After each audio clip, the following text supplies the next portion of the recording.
Nate Corvin had long ago accepted that most of his meaningful conversations happened with people he would never meet. It wasn't something he found depressing. In fact, he found it oddly freeing. Online, stripped of names and faces, people spoke with a kind of honesty that rarely survived in the physical world. No posturing, no small talk about the weather, no forced smiles over coffee. Just ideas drifting through the dark like signals between distant stars. His apartment was quiet except for the low hum of his computer and the occasional clatter of keys as he typed. Empty mugs formed a small, leaning tower near his desk, a monument to nights spent debugging code or arguing about the nature of consciousness with strangers whose usernames were often more elaborate than their arguments. But one name had stood out to him for months now: Wanderer. It had begun with a discussion thread about whether civilizations inevitably collapsed under the weight of their own complexity. Nate had written a long reply about information overload and systemic fragility, expecting the usual scattered responses. Instead, Wanderer had answered with a detailed counter-argument that drew on examples Nate had never heard of. Battles, treaties, and strategic doctrines from histories that didn't appear in any database he could find. At first, he assumed she was referencing obscure academic texts. Then he assumed she was making things up. Eventually, he stopped trying to categorize it and simply enjoyed the conversations. Wanderer wrote in a precise, almost careful way, as if every word had been weighed before being released. Yet there was humor there too, dry and unexpected. Once, during a long exchange about probability, Nate had joked, "If I ever try to run a galactic empire, I'll be sure to hire you as my chief strategist." Wanderer had replied, "If you ever run a galactic empire, Nate, I suspect hiring me will be the least of your problems." He had laughed out loud at that, alone in his apartment, startling himself with the sound. They spoke almost every night after that. Philosophy drifted into physics, physics into history, history into strange thought experiments about civilizations evolving under different stars. Wanderer had an unusual perspective on warfare, not glorifying it, but analyzing it with a kind of detached clarity that sometimes made Nate uneasy. "You talk about strategy like you've seen it firsthand," he had written once. There had been a long pause before her reply appeared. "Perhaps I have seen more of conflict than I would like," she wrote. "War is less dramatic than people imagine. Mostly it is waiting, uncertainty, and paperwork." "Paperwork," Nate typed back. "Now I know you're human." "I didn't say it was paper." He stared at that line for a long moment, then shook his head and laughed. Wanderer had a way of saying things that lingered in his mind long after he logged off. Outside, rain tapped softly against the window. The city lights reflected on the glass, turning the droplets into shifting constellations. Nate leaned back in his chair, stretching, and glanced at the clock. Nearly 2 in the morning. He should sleep. He always told himself that. And yet, almost without thinking, he refreshed the page.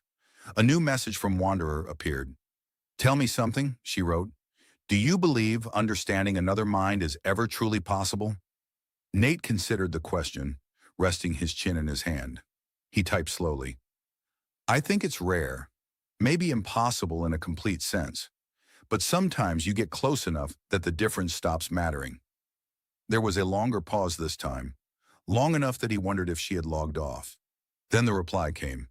"Yes," she wrote, "close enough that the difference stops mattering." For some reason, that answer left him with a faint, unexplainable sense of warmth. Days passed, then weeks, their conversations weaving into the rhythm of Nate's life. He found himself thinking about topics to discuss with Wanderer while he worked, jotting notes in the margins of his notebooks. Once, during a tedious meeting at work, he caught himself wondering what she would say about corporate hierarchies as emergent systems of self-preservation. The thought nearly made him laugh out loud in the middle of a presentation. His co-workers already considered him eccentric.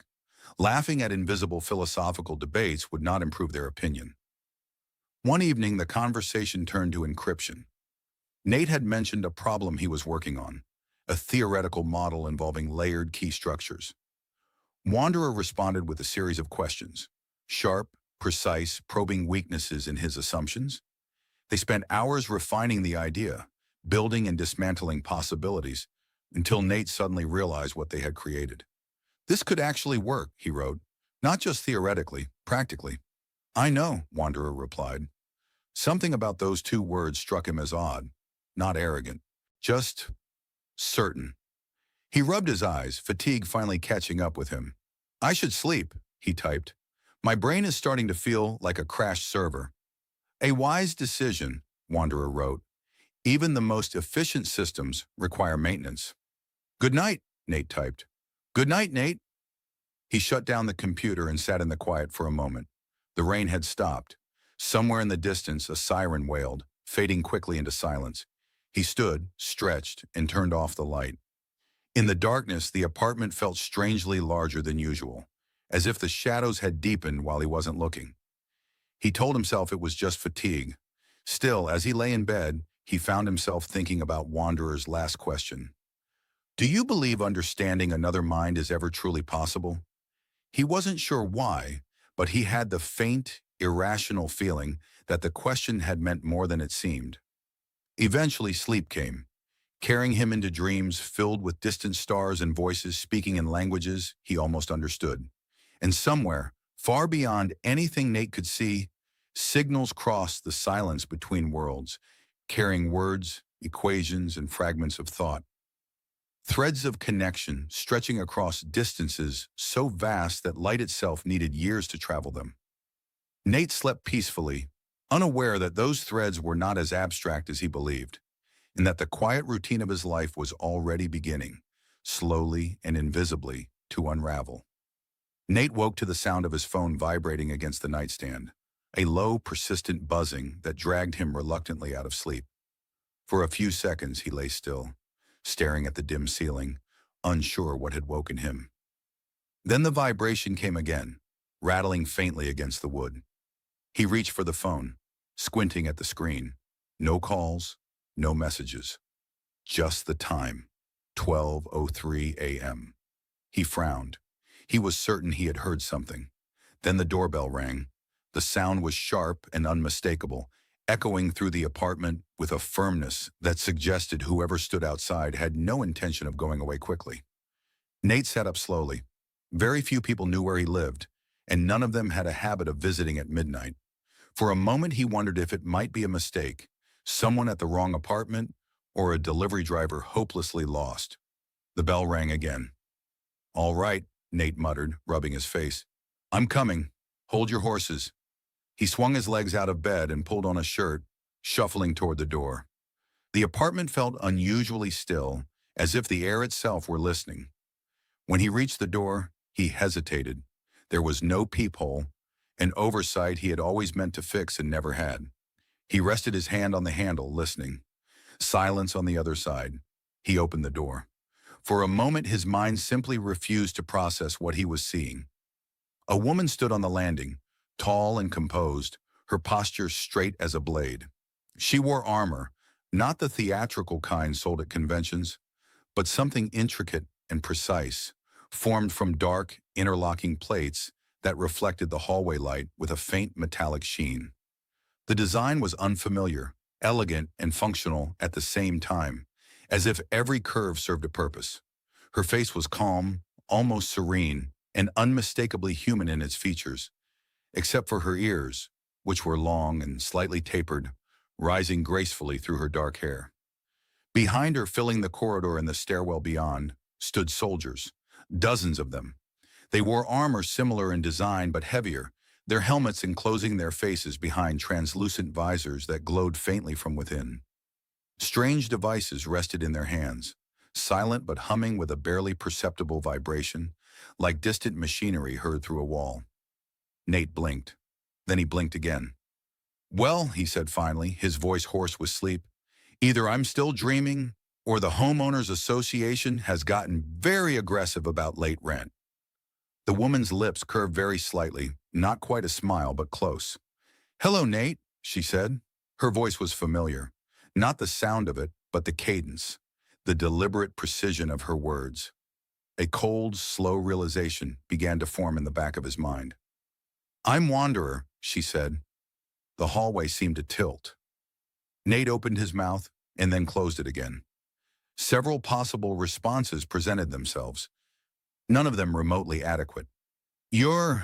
He began, then stopped. You're not supposed to be real. I assure you, she said gently. I am quite real. He looked past her at the soldiers, at the faintly glowing instruments mounted on their armor, at the subtle distortion in the air near the stairwell, as if something large and unseen hovered just beyond sight. This, Nate said slowly, is a very elaborate prank. It is not a prank. Hidden cameras? No. Reality show. I do not know what that is. He stared at her. You're serious? Yes. Nate leaned against the doorframe, pressing his fingers to his temples. Okay. Let's assume for a moment that I believe you.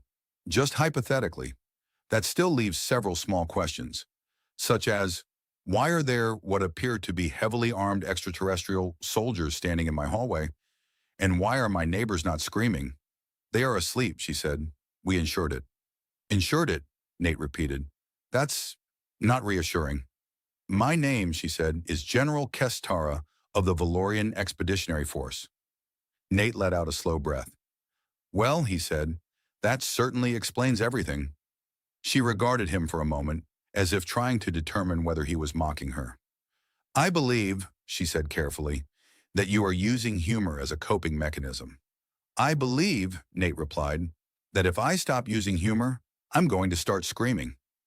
For the first time, her expression softened into something unmistakably amused. That is understandable. They stood in silence for a moment, the absurdity of the situation settling around them like a fog. Finally, Nate gestured vaguely behind him.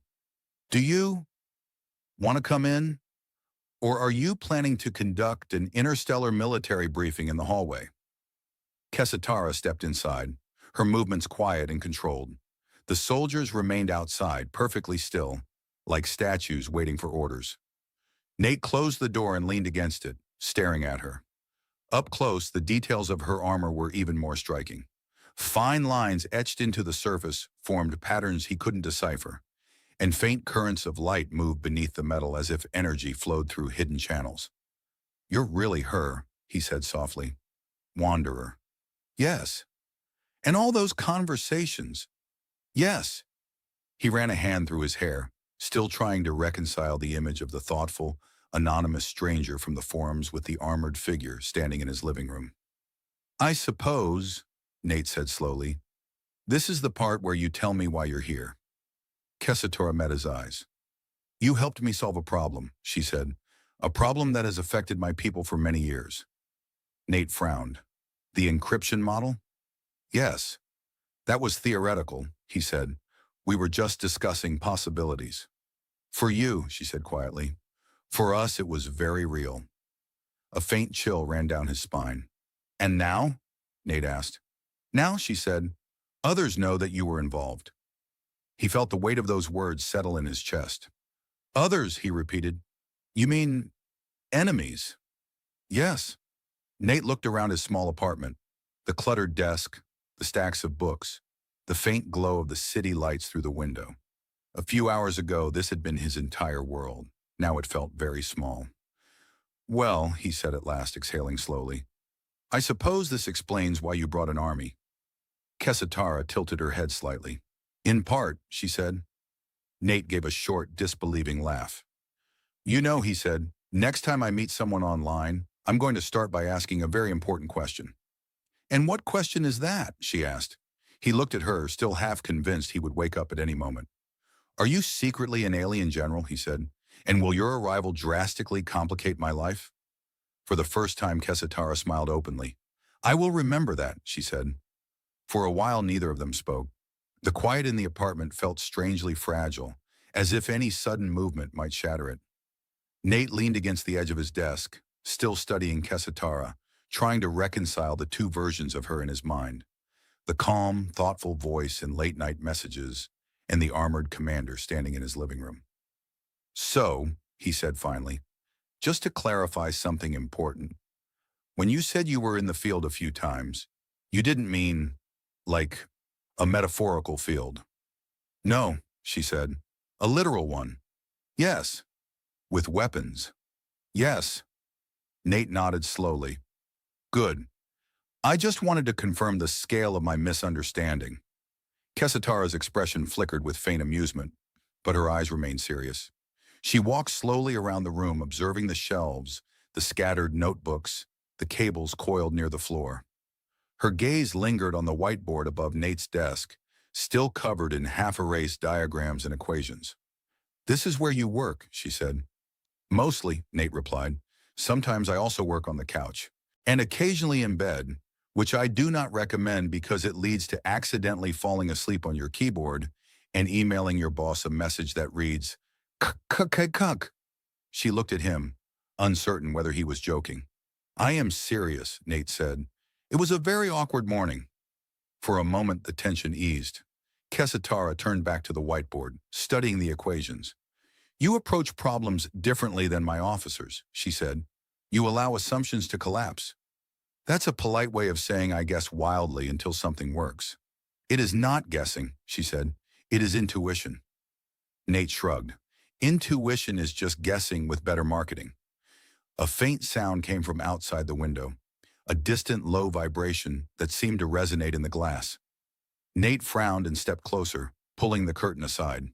The night sky looked ordinary at first, scattered clouds drifting slowly across the stars. Then he noticed it, a distortion, subtle but unmistakable, like heat shimmering above asphalt. Something enormous hung there, cloaked or concealed, bending the light around it. His stomach tightened. "That's yours?" he asked quietly. "Yes," Kess'tara said. "One of our carriers." "One of?" Nate repeated, letting the curtain fall back into place. "Of course. Why have just one giant invisible warship when you can have several?" He rubbed the back of his neck and paced slowly across the room. The reality of the situation was beginning to settle in. Not as a sudden shock, but as a slow, creeping awareness. "You said others know about me," he said. "How?" "Our communications were monitored," she replied. "Not continuously, but enough." "And now they think I'm what? Some kind of military strategist?" "They think," Kess'tara said carefully, "that you are an asset." Nate stopped pacing. "I'm a software developer who forgets to water his plants." He glanced at the small pot near the window. The plant inside was unmistakably dead. "Consistently," he added. Kess'tara followed his gaze to the plant. "It appears," she said diplomatically, "that it died with dignity." Nate snorted despite himself. Silence settled again, heavier this time. "So what happens now?" he asked. "You cannot remain here," she said.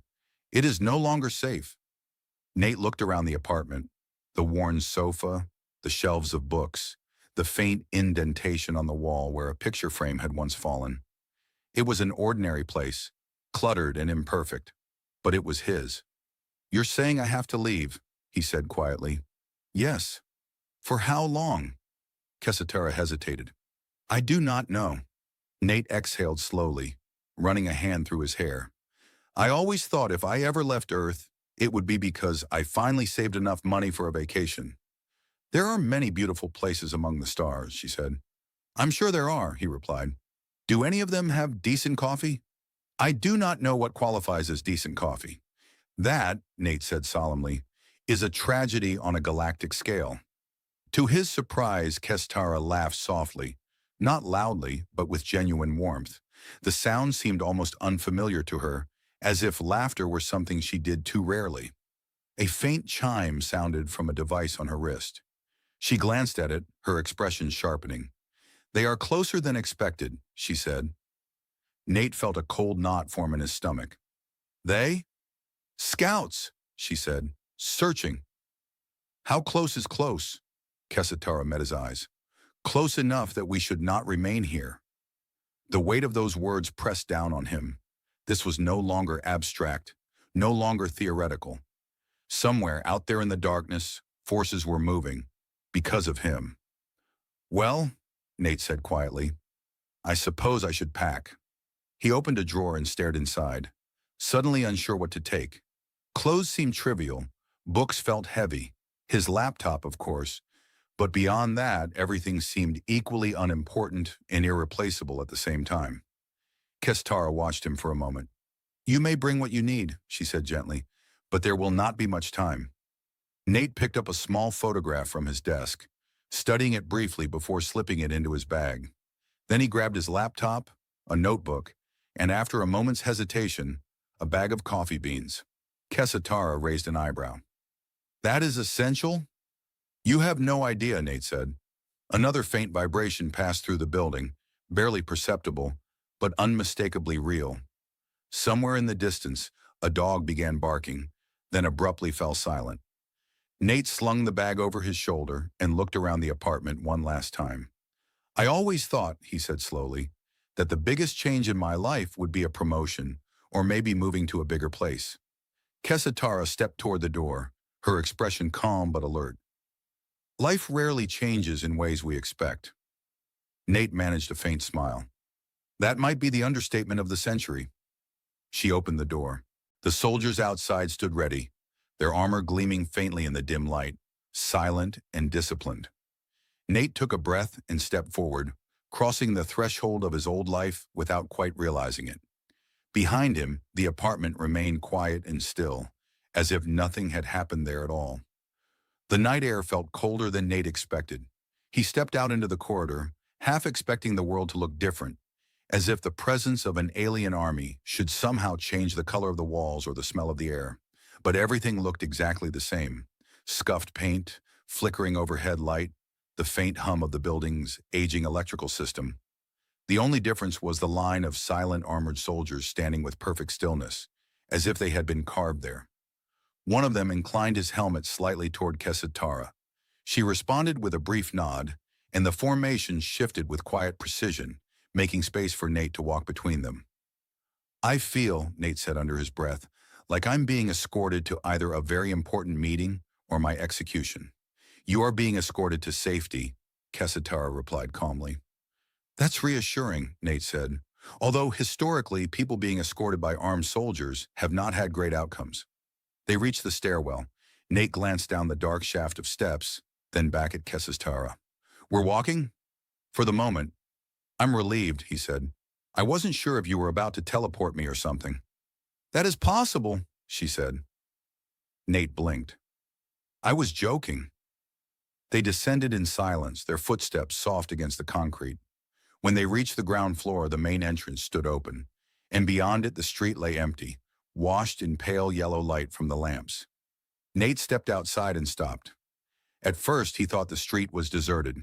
Then he realized it wasn't empty. It was suspended. A faint, shimmering field stretched across the entire block, distorting the air like heat above sand. Cars stood motionless. A drifting newspaper hung frozen in midair, and a stray cat sat perfectly still in the middle of the sidewalk. One paw lifted as if paused between steps. Nate stared, his mouth slightly open. Please tell me I'm not frozen too. You are not, Kess'tara said. And everyone else is? Yes. He walked slowly toward the frozen newspaper, reaching out and touching it. It did not move, did not even tremble under his fingers. It felt solid, as if time itself had hardened. That's unsettling, he said. It is a localized temporal stabilization field, she explained. It allows us to move without interference. Nate exhaled slowly. You froze an entire city block. Yes. I once accidentally froze my computer by opening too many browser tabs, Nate said. I feel like I should apologize to my laptop for ever complaining. Kess'tara's lips twitched slightly. A low, deep sound rolled through the air, like distant thunder, but steady, mechanical, immense. Nate looked up. The sky was no longer empty. Above them, the cloaked distortion he had glimpsed from his window was now partially visible, its concealment thinning. A vast shape emerged, dark and angular, stretching across the heavens like a fragment of night that had broken loose and descended. Lines of pale light traced along its surface, forming patterns too large for the eye to follow. Nate felt very small. That, he said quietly, is a ship. Yes. That's not a ship, Nate corrected. That's a continent with engines. A narrow column of light descended from the vessel, touching the pavement in front of them. The air inside the beam shimmered, filled with faint motes of drifting luminescence. Kess'tara stepped forward. Stay close to me, she said. Nate hesitated. This is safe? Yes. He looked at the beam again. If I come back as a houseplant, I'm blaming you. You would be an excellent houseplant, she said calmly. You already have experience with remaining in one place for long periods. Nate gave a short laugh despite the tightness in his chest. Then he stepped into the light. The sensation was unlike anything he had ever experienced. It was not movement in the ordinary sense. There was no feeling of acceleration, no wind, no shift in balance. Instead, it felt as if the world itself were sliding past him, layers of reality peeling away and reforming in silent, seamless motion. Then abruptly, they were somewhere else. Nate staggered slightly as solid ground formed beneath his feet. The air smelled different, cooler, cleaner, carrying a faint metallic tang. He looked around. They stood in a vast chamber, its ceiling so high it vanished into shadow.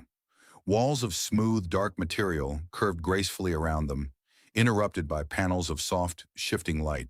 Figures moved in the distance. Soldiers, technicians, beings whose shapes he could not fully discern from where he stood. This, Nate said slowly, is definitely not my apartment. No, Kess'tara agreed. He turned in a slow circle, taking it all in. I think, he said, this is the part where I'm supposed to feel overwhelmed. And do you? Yes, he admitted, but also curious. Kess'tara studied him for a moment. Most humans would be afraid. Oh, I'm afraid, Nate said. I'm just also the kind of person who opens strange files on his computer, even when he knows he shouldn't. That seems unwise. It is, Nate agreed, but it's also how discoveries happen. They began walking through the chamber, their footsteps echoing softly. As they passed, crew members glanced at Nate with open curiosity. Some whispered to one another, their voices low and musical in a language he did not understand. I feel like a zoo exhibit, Nate murmured. They are curious, Kess'tara said. Few of them have seen a human before. Well, Nate said, straightening slightly, I hope I'm making a good first impression. You are, she said. He looked at her, surprised by the sincerity in her voice. They reached a wide observation window. Beyond it stretched the vastness of space, the stars burning with a clarity he had never seen from Earth. A pale blue curve hung in the distance, his planet small and fragile against the endless dark. Nate rested his hand against the transparent surface, staring at it. That's home, he said softly. Yes. For a moment, neither of them spoke. Then Nate exhaled and shook his head slightly. You know, he said, I always thought if I ever saw Earth from space, it would be after years of training, rigorous selection, and an extremely expensive ticket. Kess'tara tilted her head. Instead, you arrive because of a conversation about encryption. Life is strange, Nate said. Yes, she agreed quietly. It is. Nate remained at the observation window long after the others had moved on.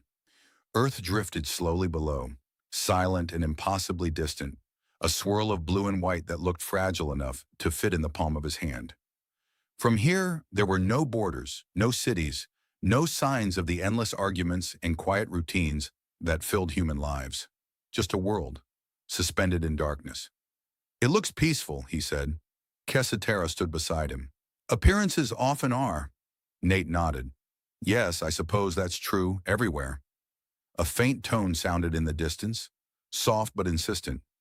Several officers in the chamber turned immediately, their movements sharp and purposeful. Displays along the walls shifted, lines of unfamiliar symbols flowing rapidly across them. Kess'tara's posture changed almost imperceptibly, a tension settling into her shoulders. They are running another decryption cycle, she said. Nate turned. Using the model we discussed? Yes. And? She hesitated. It is working. Nate let out a slow breath. That's, good, right? For us, she said. Yes. They walked together through a corridor that curved gently, the floor beneath their feet faintly luminous. The air carried a low, constant vibration, like the distant pulse of a massive engine. Nate found himself glancing at every surface, every panel, every moving figure, unable to stop absorbing details. At one point, he paused in front of a narrow console where a technician manipulated a field of floating symbols with precise gestures. The symbols shifted and rearranged themselves in 3 dimensions, forming structures that resembled crystalline lattices. "I have no idea what that is," Nate admitted, "but it looks impressive." The technician glanced at him, then at Kess'tara, clearly uncertain how to respond. "It is a navigational harmonic model," Kess'tara explained. "It allows us to chart routes through regions where conventional space behaves unpredictably." Nate blinked. "Of course it does," he said. "And here I was, proud of myself for writing a script that organizes my desktop files." Kess'tara's mouth curved faintly. They continued on, eventually entering a chamber larger than the others. A circular table dominated the center, its surface alive with shifting projections, maps of star systems, lines of movement, clusters of light marking fleets or stations. Several officers stood around it, their attention fixed on the display. Conversation stopped as Kess'tara entered. The officer straightened. "This is Nate Corvin," she said. "The one whose analysis enabled the decryption?" A few of them regarded Nate with open curiosity. One, a broad-shouldered officer with a long scar along his jaw, studied him skeptically. "This is the human?" the officer asked. "Yes," Kess'tara said. The officer crossed his arms. "He does not look remarkable." Nate raised a hand slightly. "I get that a lot." A few of the officers exchanged glances, uncertain whether he was being serious. Kess'tara gestured to the table. "Show him." The projections shifted, focusing on a cluster of signals moving along intersecting vectors. Nate stepped closer, studying the patterns. At first they meant nothing to him, just streams of data, shifting coordinates, unfamiliar units of measurement. But gradually his mind began to pick out structures, relationships, inconsistencies. "That one," he said, pointing. "Why is that signal lagging behind the others?" One of the technicians frowned. "It is within acceptable variance." "It's not variance," Nate said slowly. "It's hesitation." The room fell quiet. "What do you mean?" Kess'tara asked. Nate leaned closer, tracing the pattern in the air. "Look at the intervals. The delay isn't random. It's rhythmic, like something is waiting for confirmation before transmitting." "A relay," one officer said. "No," Nate said. "A listener." Kess'tara's eyes narrowed. "A scout." The projections shifted rapidly as new data streamed in. The lagging signal was isolated, magnified, analyzed. "You are correct," the technician said after a moment. "It is an observation probe." Nate exhaled softly. "I was hoping I was wrong." The scarred officer looked at him again, this time with a different expression. Not skepticism, but something closer to respect. "You see patterns quickly," the officer said. "I spend a lot of time debugging code," Nate replied. "You learn to notice when something behaves, almost normally." A faint ripple of subdued laughter moved around the table, breaking the tension for a moment. Kess'tara turned to the officers. "Track it," she said, "and begin countermeasures." They dispersed at once, the chamber filling with quiet, focused activity. Nate stepped back from the table, suddenly aware of the weight of what he had just done. "That probe," he said quietly. "It's here because of me, isn't it?" Kess'tara did not answer immediately. Finally, she said, "It is here because of many factors. You are only one of them." "That's a very diplomatic way of saying yes." She looked at him. "You did not ask for this." "No," Nate said, "but I'm here now." They left the chamber and walked along another corridor, this one lined with narrow windows showing the stars sliding slowly past. The silence between them was not uncomfortable, but thoughtful. After a while, Nate said, "Can I ask you something?" "Yes." "When we were talking online, why didn't you tell me who you were?" Kess'tara considered the question. "Because then you would not have spoken to me as you did." "And how did I speak to you?" "As an equal," she said. "As a person, not a rank." Nate was quiet for a moment. "I still do," he said. "I know," she replied softly. They stopped at another window, watching the stars. "You know," Nate said after a while, "there's something I've been wondering." "What is that?" "If I'm going to be here for a while, do you have anything resembling coffee?" Kess'tara looked at him puzzled. There is a stimulant beverage used by some of the crew. Does it taste like burned hope and regret? I do not know what those taste like, Nate sighed. Then it probably isn't coffee. For the first time in several minutes, Kess'tara laughed, a quiet, genuine sound that seemed to ease the tension hanging in the air. And for a brief moment, standing there beneath the silent stars, the vastness of war and distance felt a little less heavy. The ship shifted almost imperceptibly, a deep vibration passing through the deck like a distant tremor. Nate felt it through the soles of his shoes before he heard anything. Around him, crew members reacted instantly, moving with practiced efficiency as displays changed color and soft warning tones spread through the corridors. That, Nate said, glancing upward, does not sound routine. It is not, Kess'tara replied. They have found us. Nate felt a hollow sensation in his chest. That was fast. They have been searching for some time, she said. Now they are close enough to engage. A sharp chime sounded, followed by a calm voice echoing through the corridor in a language Nate did not understand. The tone was steady, almost serene, which somehow made it more unsettling. I assume, Nate said, that wasn't an announcement about dinner. No, Kess'tara said. It was an alert to battle stations. They began moving quickly through the corridor, officers passing them at a near run. The atmosphere had changed completely. The quiet curiosity Nate had sensed before was gone, replaced by focused urgency. They entered the command chamber. The great projection table now displayed a vast field of shifting lights, clusters moving in coordinated patterns, lines of approach forming and dissolving in real time. Nate stared at it, trying to make sense of what he was seeing. Those are ships. Yes. That's a lot of ships. Yes. He exhaled slowly. I miss the days when my biggest problem was a compiler error. Kess'tara stepped to the center of the chamber, issuing orders in rapid succession. Her voice was calm, precise, carrying across the room with quiet authority. Officers responded immediately, adjusting trajectories, redirecting power, launching defensive drones. Nate stood at the edge of the chamber, watching the choreography of war unfold in silence. It struck him how little shouting there was. No chaos, no panic, just hundreds of small, precise actions happening at once. War, he realized, was mostly quiet until it wasn't. A sudden flash rippled across one section of the projection. Several lights vanished. Nate swallowed. That was one of ours. Yes, Kess'tara said. Her voice did not change, but Nate could see the tension in her hands, the way her fingers curled slightly at her sides. A technician approached. General, enemy scouts are attempting to penetrate our sensor veil. Isolate their signal, Kess'tara said. Then collapse the channel. The technician nodded and moved away. Nate watched the shifting data, his mind beginning to recognize patterns despite the unfamiliar symbols. Movement vectors, timing intervals, reaction delays. The logic of it was not so different from the systems he had studied all his life. That formation, he said suddenly, pointing. Why are they spacing out like that?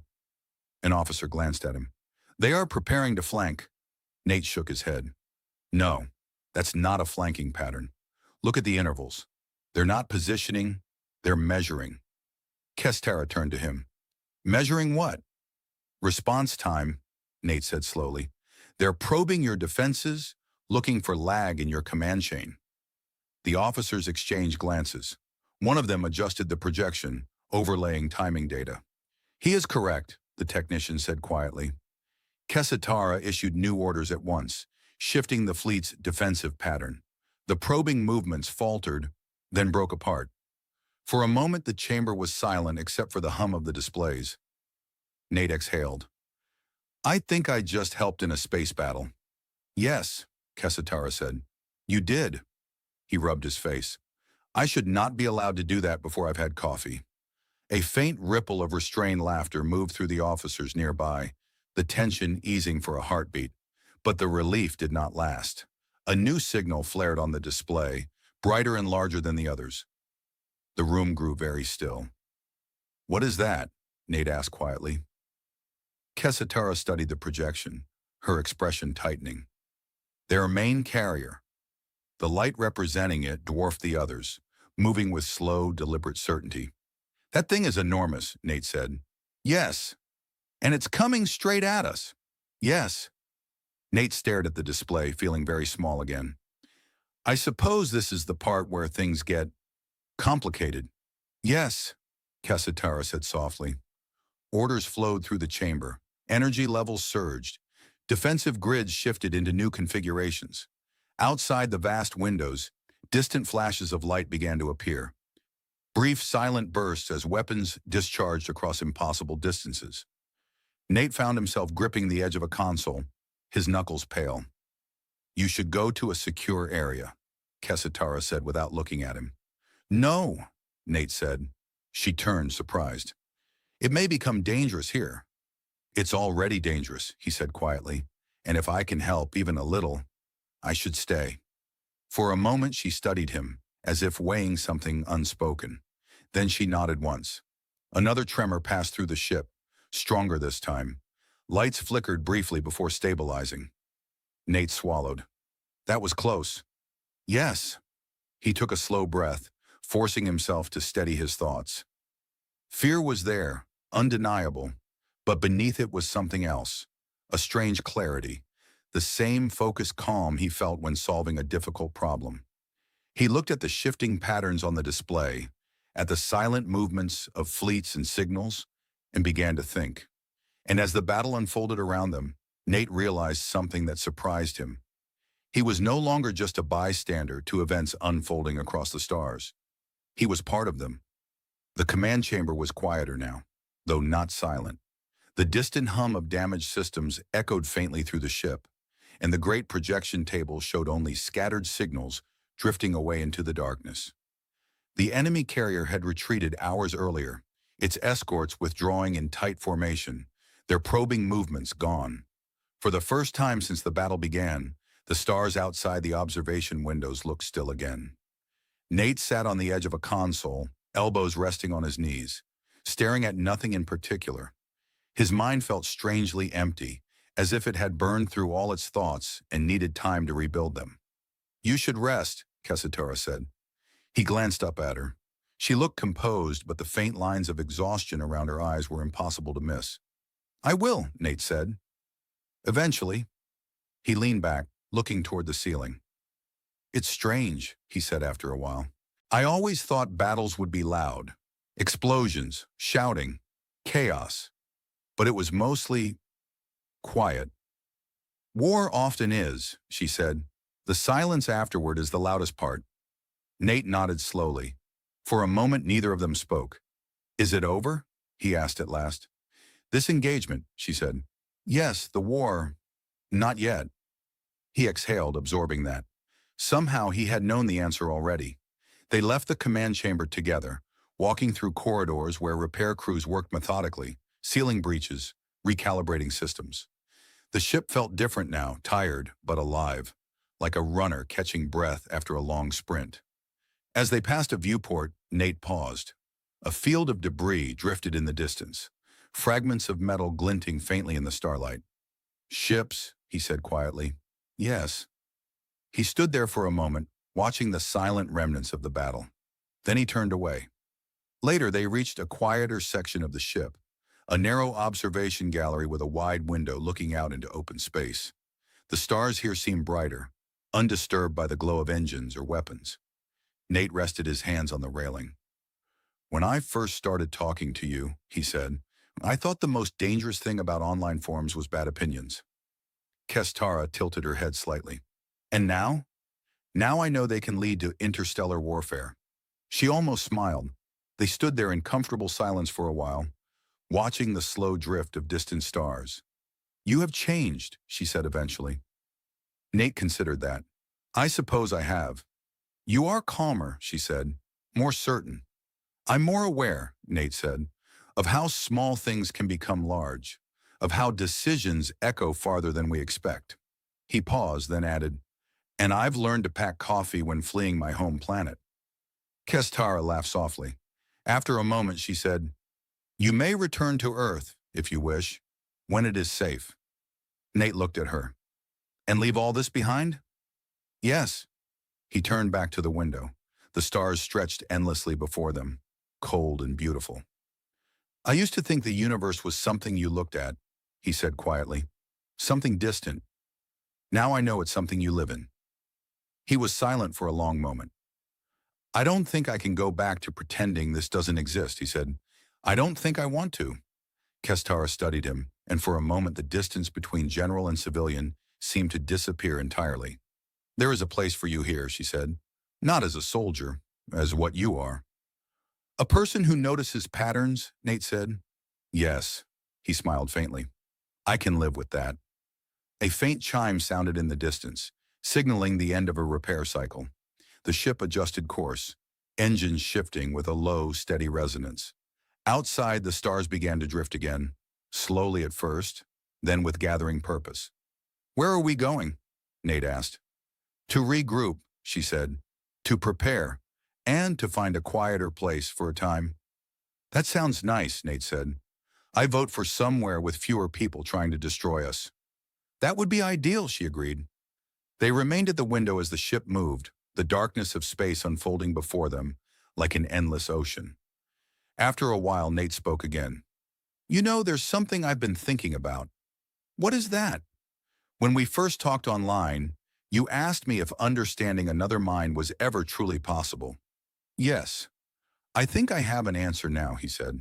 And what is it? Nate looked at her, then back at the stars. I think it is possible, he said quietly.